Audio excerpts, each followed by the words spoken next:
के लिए बस यही है कि हम सांसद मेरी बीबी विधायक कैसे बने, हम सांसद मेरा भाई विधायक कैसे बने, हम विधायक मेरा भाई विधायक कैसे बने, यही चुनाव लड़ेंगे। देखिए संथाल की लगभग हमें लगता है 18 में से 12 से प्लस सीटों पे आवेदन मिला है। उन सीटों पे तो चुनाव लड़ना ही लड़ना है।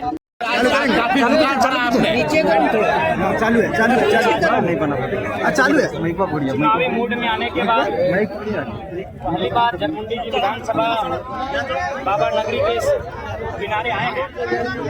जब आ रहे थे तो असमंजस में उत्तरी छोटानागपुर में जो प्यार और स्नेह मिलता है, उत्तरी छोटानागपुर के लोग मुझे देखने के लिए, मुझे सुनने के लिए जिस प्रकार से ललायित होते हैं, क्या वो संथाल परगना की धरती में ललायित होंगे? ये संशय और सवाल मन में था। लेकिन यहाँ आने के बाद ये सवाल, ये संशय पूरी तरह से दूर हो चुका है। उत्तरी छोटानागपुर में, कोल्हान में और अन्य प्रमंडल में जो प्रेम मिलता आया है, आज वही प्रेम संथाल परगना की बाबा नगरी की इस पावन धरती में हमें प्राप्त हुआ है। इसके लिए यहाँ के तमाम जनता जनार्दन का तहे दिल से कोटि कोटि आभार, अभिनंदन करते हैं। दादा सुन रहा है कि सांसद अपनी पत्नी को यहाँ से प्रत्याशी बनाना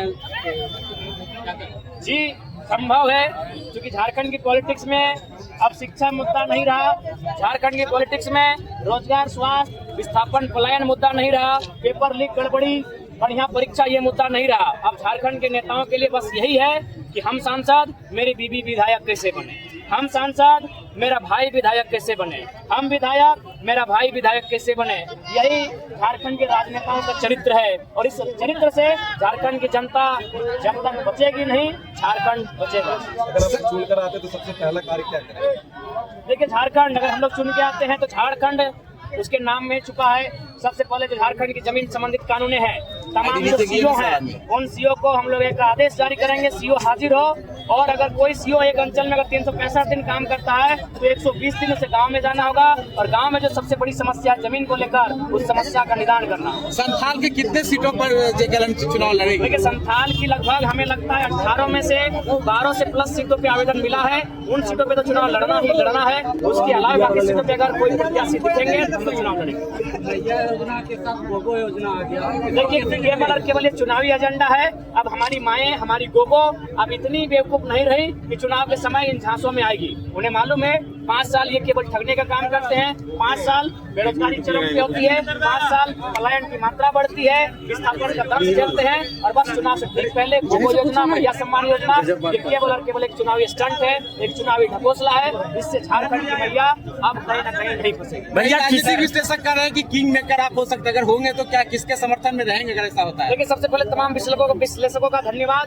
ये 29 वर्ष की आयु के युवा को अपने विश्लेषण में तरहीज देने का कार्य किया। हम लोग स्पष्ट रूप से पूरी तरह से सरकार में आएंगे, इसके लिए राज्य भ्रमण करेंगे और नहीं तो अपोजिशन की भूमिका में। भैया किसानों को यहाँ खाद सही दाम पर नहीं मिल पा रहा है। 4-5 मजबूत प्रत्याशी हैं जो अपने अपने स्तर से अपनी दावेदारी को प्रस्तुत कर रहे हैं, अपने आप को मजबूत जगह पर स्थापित कर रहे हैं। लेकिन अंतिम निर्णय जो हमारी यहाँ की जो प्रमंडलीय टीम है, यहाँ की जो जिला टीम है, जो प्रखंड की टीम है, उनकी रायशुमारी, स्क्रीनिंग कमेटी का फीडबैक और संसदीय बोर्ड के बाद ही हम लोग यहाँ के कैंडिडेट का फैसला करेंगे।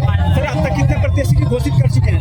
अभी तक हम लोग 7 प्रत्याशी घोषित कर चुके हैं। हमें लगता है आज रात को या कल सुबह और 7 या 8 प्रत्याशी घोषित हो जाएंगे। सबसे बड़ी चुनौती कौन रहेगी सर जेकेएलएम के सामने? हमारे सामने सीटों के अनुसार, जिला के अनुसार, प्रमंडल के अनुसार, भाषा और भौगोलिक दशा के अनुसार हर एक पार्टी अपने अपने क्षेत्र में हमारे लिए चुनौती रहेगी। बिल्कुल, अगर अंदर की चुनौती को स्वीकार करते हैं चुनाव लड़ेंगे। भैया यहाँ किसानों को खाद 100 रुपया प्रति बोरा ज्यादा मिलता है झारखंड में, इस पर क्या कहिएगा? देखिए निश्चय हम लोग वही निर्णय लेंगे जो जनता के लिए बेहतर हो। कोई भी ऐसा फैसला या ऐसा कार्य जो राज्य में चल रहा है, चाहे वो किसी विषय का हो, उसको हम लोग अगर गलत होगा तो प्रतिबंध करेंगे और अगर सही रहेगा तो उसे संचालित करेंगे। कौन सा प्रत्याशी? देखिए हमें लगता है कि 2 सीट पर हम लड़ने की घोषणा कर चुके हैं, तो हम उत्तरी छोटानागपुर को छोड़कर संथाल परगना कुछ करेंगे। सर, आप अपने खास अंदाज के लिए जाने जाते हैं, क्या अगर चुनाव में सरकार में आते तो आपके अंदाज में परिवर्तन होगा या यही अंदाज रहेगा? देखिए हमें लगता है कि जोरदार परिवर्तन होगा। क्योंकि सर यहाँ सबसे बड़ी चीज है कि लूटने की मंशा, जिस दिन यहाँ के लोगों में लूटने की मंशा खत्म हो जाएगी, ये राज्य बहुत सुंदर राज्य है। और लूटने की मंशा को खत्म करना है तो आपको सरकार वाला, आपको फटकार वाला, आपको दहाड़ वाला लीडर चाहिए, जिसका प्रभाव राजनीति में हो, जिसका प्रभाव ब्यूरोक्रेट्स के ऊपर हो, जिसका प्रभाव मैनेजमेंट के ऊपर हो। यहाँ हमारे जो नेता है वो प्रभाव विहीन हो चुके हैं, उनमें प्रभाव ही नहीं है, वो प्रभाव दिखाई नहीं पा रहे हैं अपनी विधायकी का जो पावर होता है। वसूली के विषय में क्या क्या लगता है, गड़बड़ी हुई है कि नहीं? गड़बड़ी हुई है और मैं इस बार स्पष्ट कहना चाहूंगा, केवल स्टूडेंट से और केवल राजनीतिक दलों के आने से ये माहौल नहीं बदलेगा। इस बार अगर माहौल को बदलना है, अगर स्टूडेंट को न्याय मिलना है तो अभी अभिभावकों को सड़क पे आना होगा। एक दिन जिला स्तरीय अभिभावक मंच के माध्यम से कार्यक्रम हो, प्रदर्शन हो, रैली हो, धरना हो, जो भी हो, तभी दूसरे दिन सीजीएल की परीक्षा का जो ठीक है। ठीक है सर, चुनाव जीतने के बाद जयराम किसी पार्टी के साथ तो नहीं जाएंगे ना? देखिए, हमने स्पष्ट कह दिया है कि हम लोग जनता की राजकुमारी के साथ जाएंगे। जनता ने हमें जनादेश देने का कार्य किया है, जनता की जो सुविधा होगी, जनता का जो दिशा निर्देश होगा, हम लोग जनता के साथ देंगे। धन्यवाद। ठीक है सर, थैंक यू।